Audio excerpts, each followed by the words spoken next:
ដូចជាយើងទាញ control panel អញ្ចឹងតើទាញពីកង់មកដល់ក្រោមអញ្ចឹងពុកម៉ែបងប្អូនទាំងអស់គ្នាតែឥឡូវ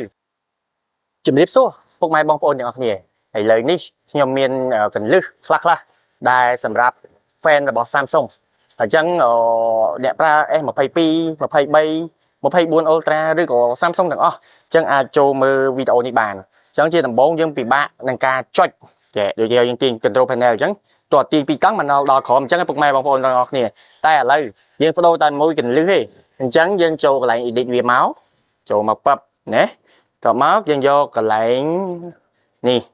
quick control panel បើកអាហ្នឹងមកអញ្ចឹងលើក្រោយយើងទាញយ៉ាងឆាប់រហ័សហ្មង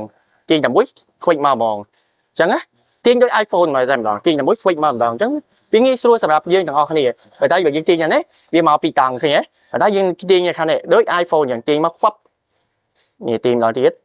ណាទាញមកខ្វាប់ខាងឆ្វេងមក control panel រហ័សតែម្ដងអញ្ចឹងអានេះគឺជាកន្លឹះខ្លីៗអរគុណច្រើនបើពុកម៉ែពេញចិត្តនឹងវីដេអូនេះសូមជួយ